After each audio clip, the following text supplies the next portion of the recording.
What's good, everyone? OJ here. Welcome back to another RPG news segment. Today we actually have some huge information when it comes to the Nintendo Switch, but before we get into that, please make sure you hit that like button and also subscribe if you're someone new, and let me know what your favorite RPG series is on the Nintendo Switch or on any platform. Now let's go ahead and jump right into the big AAA game news here for the Nintendo Switch, and that is Ni no Kuni 2 Revenant Kingdom Prince's Edition has been officially confirmed for the Nintendo Switch, which we talked about before on this channel about the leak about it, but now we have an official confirmation. We've got the release date, we've got the features, what you get with the Switch version of it, price, everything is going down. So publisher Bandai Namco and developer Level 5 have announced Ni no Kuni 2 Revenant Kingdom Prince's Edition for the Nintendo Switch. It will launch both physically and also digitally on September 17th in the Americas and Europe for $59.99. Now, Ni no Kuni 2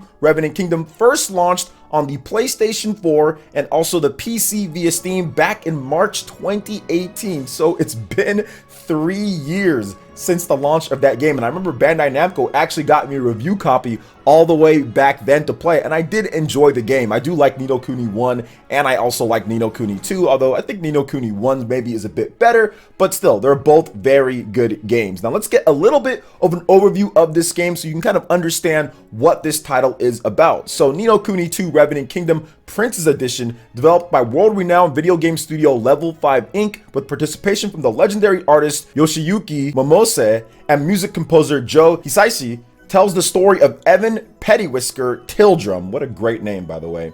The young ruler of the Ding Dong Dell. Evan is dethroned by a treacherous coup and must rebuild a new kingdom free of strife while uniting the whole world of Ni no Kuni. Across Evan's grand adventure, players can explore a beautifully crafted world with exotic locations, a wide cast of characters to encounter, dangerous foes, and plenty of allies eager to help. Supporting Evan on his adventure are his friends Roland, Tanny, Batu, Laffy, and a natural phenomenon known as Higgledies, which is also a great name. The Higgledies will provide invaluable support during battles, including offensive and defensive buffs, increasing special attack power for Evan and his friends, and assist in attacking enemies. There are 100 unique Higgledies to collect, each with its own special powers. Mix and match different combinations of Higgledies during combat to strategically secure the upper hand in battles. In addition to the full critically acclaimed campaign from the original 2018 release, available now on the PlayStation 4 and PC, Ni no Kuni 2 Revenant Kingdom Prince's Edition will contain both downloadable content packs, which include The Lair of the Lost Lord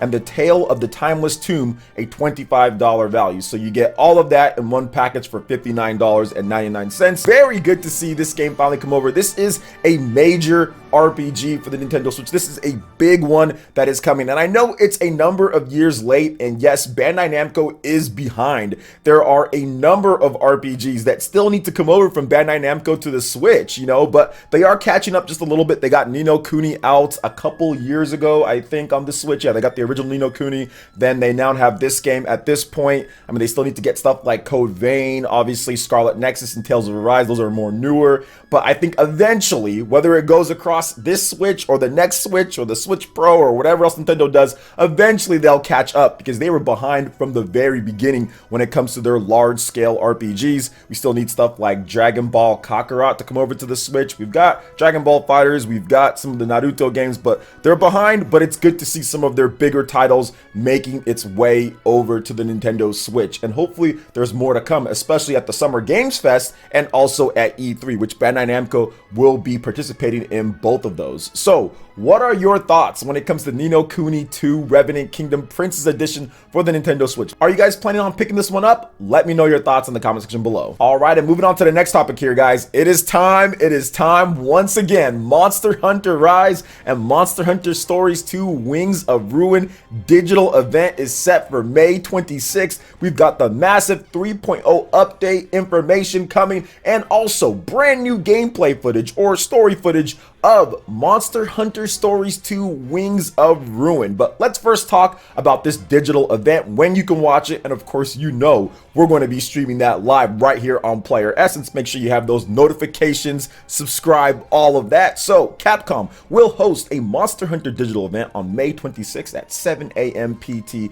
That is 10 a.m. Eastern Time, the company announced. It will feature information on Monster Hunter Rise version 3.0 update and Monster Hunter Stories 2 Wings of Ruin. So you guys will be able to watch it once again, Twitch and YouTube, but I will be live streaming the event for you guys, and we'll have a pre-stream so you can get kind of hyped up. We can just discuss things, talk about what you love about Monster Hunter, what you're looking forward to. So we've had fun before with these in the past. I've streamed every single one of these that they've done, and I do plan on streaming anytime that they do one of these. Now, Monster Hunter Rise is available now for the Nintendo Switch and due out for the PC next year. Monster Hunter Stories 2 Wings of Ruin is due out for the Switch and PC via Steam on July 9th. Now let's talk about Monster Hunter Stories 2. 3.0 update, we already know that's going to bring some hype stuff, so that's going to be awesome. But let's talk about some Monster Hunter Stories 2 because we have new footage of the game here. So Capcom has released a brand new official story trailer for Monster Hunter Stories 2 Wings of Ruin. Here's a little bit of an overview of the game's story. So this is what you've been entrusted could bring hope or terror. It's the night of the festival in Manhana, the central village of Hakolo Island. Rathalos all around the world are vanishing, and hopefully I didn't mispronounce any of those names there. I'm sorry if I did. You are the grandchild of Red, whose Monstie was Guardian Ratha, the revered protector of Hakolo Island. Upon setting out to experience as a writer, you encounter Ina, a weavering girl who once knew Red. In order to protect the egg the Guardian Ratha has entrusted her with, you decide to leave the island together. Let's go. That's some Hunter x Hunter vibes right there, man. There are strange things happening everywhere. As you figure out what is causing the environmental abnormalities, the egg finally hatches. A flightless Rathalos with small wings bursts out of the egg. When the wings unfurl, disaster will befall the land. Your life will never be the same after your fateful encounter with the legendary Rathalos. So once again, Monster Hunter Stories 2. This is a really cool looking turn-based JRPG. Some people don't necessarily understand what this game is compared to what the normal Monster Hunter games is. It has more of an anime aesthetic, and I'm actually really excited for this because the original game, Monster Hunter Stories, was on the 3DS, was one of the best looking and playing JRPGs on the Nintendo 3DS system. It was pretty impressive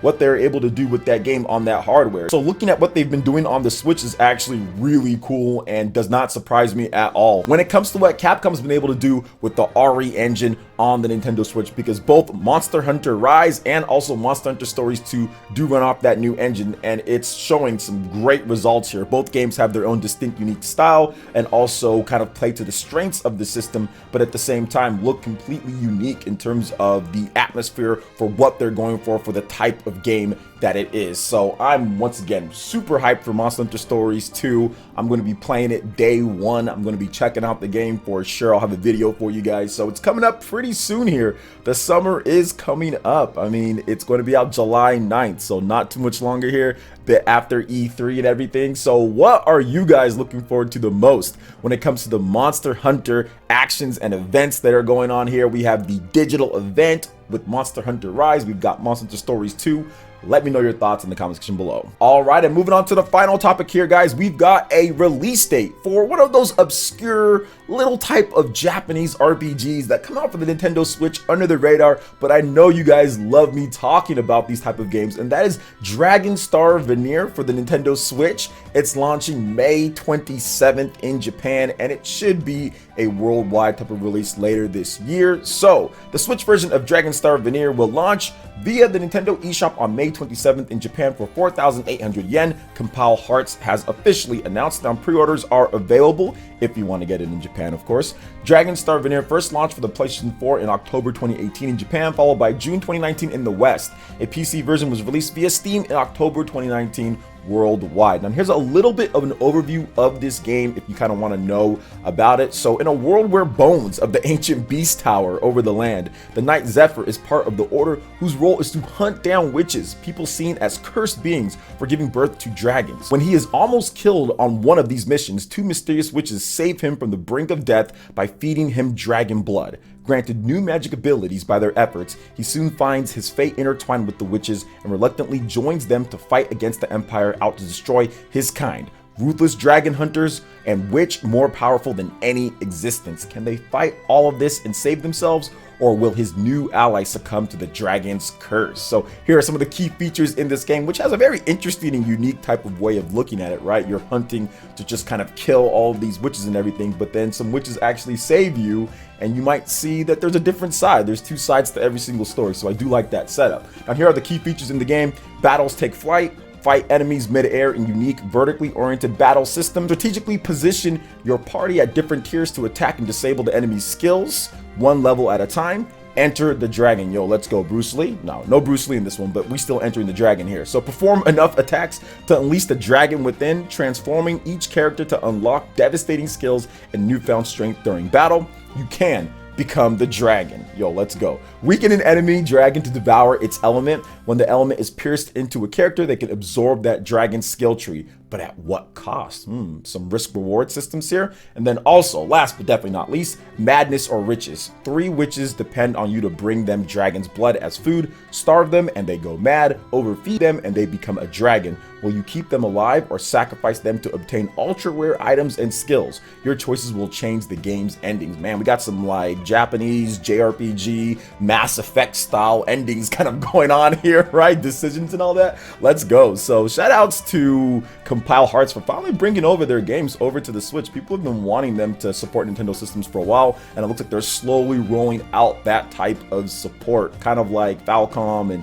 Nippon Ichi Software and some of those developers that were kind of reluctant before in the past, but now have been finally starting to put stuff on the Switch. So I like to see the biggest games like Ni no Kuni or Monster Hunter, and also the smaller games like this come over to the Switch as well, because I think the Switch dubbing as a hybrid is quite possibly like the evolution of what the PS Vita was going to be eventually if that continued on. So I think it's good to get these type of games that were popular, you know, before on the portable systems and everything, but having it in a hybrid nature to where you can play it on the TV like a console, and then you can also take it on the go. So this is fantastic. I'm definitely going to check out this game for sure. Probably get a review copy for it and see what it's all about, because I've covered this game a couple times now and I definitely want to check it out and play it. The story, the premise is really cool too, and the battle system just looks crazy from anything that I've played at least. So what are your thoughts on all these different topics here from Ni no Kuni, Monster Hunter, and also Dragon Star?